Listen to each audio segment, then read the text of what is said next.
In 1995, Ukes developed Hermie Hopperhead, Scrap Panic, for the Sony PlayStation.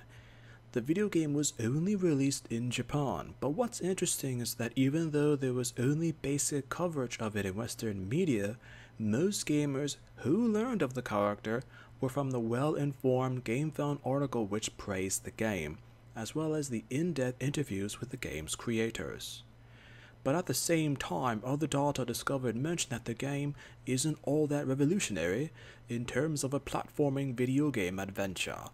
Other sources mention that the game itself is just average. The plot of the game is that of a boy by the name of Hermie Hopperhead happens to be walking along a street one day as he witnesses an egg pop out of a rubbish bin, and later being curious decides to take a look inside the very bin that he came out of and accidentally falls into an alternate dimension. Through this alternate dimension, he embarks on an epic adventure.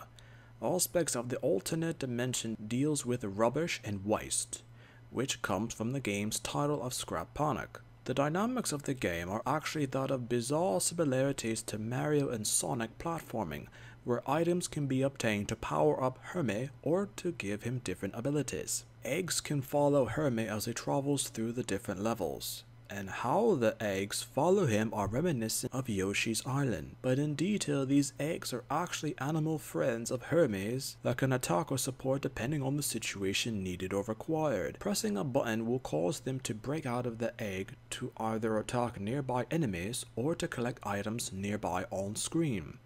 Stars are the currency in the game, usable once a stage is completed depending on how much you obtain to either increase the power of your animal allies or to get more lives for Hermie. The animal system is similar to how the ring system is with Sonic. If you have more than one animal when Hermie's hit, he's stunned instead of killed, and at that moment the animal that he has runs away as a result, until Hermie can get it back later on in the game, later on in playing. But if you have no animal friends with you and you're hit, then you're dead. With this in mind, when Hermie presses the button to have the animals collect items or attack enemies, Hermie is naturally vulnerable. How Hermie travels through levels is actually him venturing into different rubbish bins located throughout the various stages. It's a reference to the warp pipes of Mario and reinforces the rubbish theme of the game. There were roughly 100 levels in the game, and the fact that most of them reused the same music per stage made replaying it somewhat annoying due to the lack of musical expression in the game. From the accounts of those who did play the game, it was an almost surreal experience playing the game because it felt more similar to being that of a cheap ripoff or more likely a copy of existing ideas from other gaming franchises at the time. Hermie Hopperhead didn't do anything unique or different from what else already existed at the time or shortly before. And there was one final mysterious aspect of the game, as the ending of Hermie Hopperhead had English dialogue. This has led some to believe that it was supposed to have been released either in the United States or internationally at some point during or shortly after the Japanese release.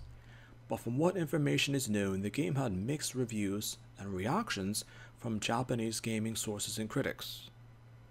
But that wasn't the end of Hermie Hopperhead, as in 1999 there was a spin-off game developed and released, Tamago Di Puzzle, once again for the PlayStation. At the time, putting franchises into puzzle games was common, such as Dr. Mario for Super Mario, Puzzle Fighter 2 Turbo for Street Fighter, and other related games for other franchises. Nothing else unique about the game was seen besides dropping egg combinations and causing blocks to appear on the opponent's side of the screen, much like with Tetris. Also, to be similar to the previous Hermie game, characters from the prior game were also depicted and used in the puzzle game. Sometimes a character can be forgotten because they used ideas of others and none of their own.